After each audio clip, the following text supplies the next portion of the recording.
Well, hi everyone. Welcome to this edition of Mayor's Mic. Today we're talking everything garbage. We're talking garbage, we're talking organics, we are talking recycling. We've added the organics. I know it's a little choppy. People are trying to get used to the program and what to put in the green bin, what not to put in the green bin. When do I put it out? I've got to put it a meter apart so the big claws can come and grab the bin. And it's a change. And I get that it's a change, but I want to have a conversation with you so you understand why we're doing this. We are required to do it by law. We're one of the last municipalities in Ontario that have moved forward with organics recycling. But at the same time, you know that we're no longer responsible for the blue bin recycling. That has been picked up by a third-party company called Circular Materials. So you're not paying for that on your property tax anymore.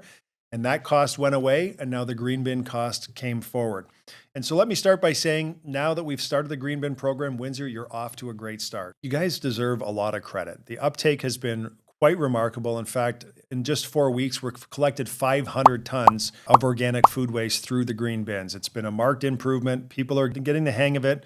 And each week we're seeing less garbage thrown into the regular garbage stream being brought to landfill, which is exactly the goal. And we generate about 50,000 tons a year in the City of Windsor of residential waste. And that doesn't include the recycling or the yard waste. But the local audits that our folks undertake show that about 40 to 45% of what is sent to landfill is actually organic material. And so the organic green bin program is designed to remove as much of that material from your garbage as possible to make sure that it's recycled and dealt with in an environmentally sensitive way. So why does this matter to residents? This matters to residents because landfills are very, very expensive. And you will see the landfill that we share with our partners in Essex County, it has an expected useful life until about 2040, which means we've got 15 years. It sounds like a long time, but this will come very, very quickly. And to site a new landfill, it's extremely difficult to find a location. Just ask our friends in Toronto and Ottawa today. But when you do find a location, it's about $800 million to fund construction of a new landfill.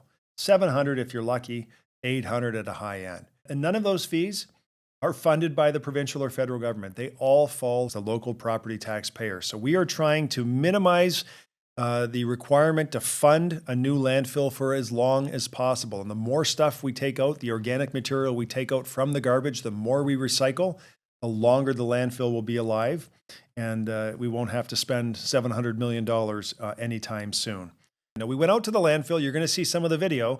And we went out to the green bin processing facility in Leamington, and you will see in the hopper where they dump all of the material that they collect at curbside, there are a lot of things there, folks, that shouldn't be in the green bin. So please, please, please, please look at the list of approved items. And so let's keep the green bin to the actual organics that can be recycled. So how does the whole system work from pickup at curbside to getting it to the transfer station? So obviously you put your bins out.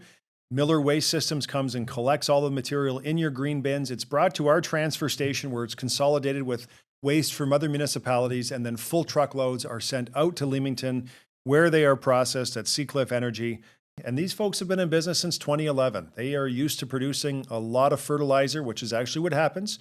The material all gets ground down and there's a fertilizer produced on the other end. The whole process takes about 25 days. And so these folks can process in about 110,000 tons per year of organic material. And they do it from all across Windsor-Essex, but they go as far away as Toronto to collect material to turn into liquid fertilizer. And it's all organic liquid fertilizer at the end of the day. Best of all, 5% they told me is used locally.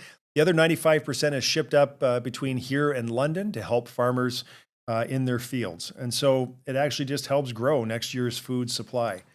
Now, our goal for 2026 is to divert 7,000 to 10,000 tons of organic waste. That's about 20% of our regular waste stream. And we're well on the way to meeting that target. And with your help and support, we're going to be able to do it because guess what? It's the right thing to do environmentally, but it's the right thing to do for your wallet as well.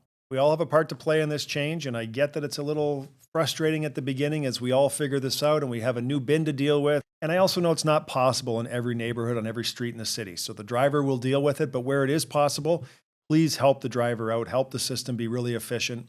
Every ton of waste that we can either recycle or put in the organics recycling program will help save city and county residents a lot of money. And of course, it's good for a more cleaner, sustainable City of Windsor. So thank you very much for watching this edition of Mayor's Mic. I hope you've enjoyed some of the video of the facilities.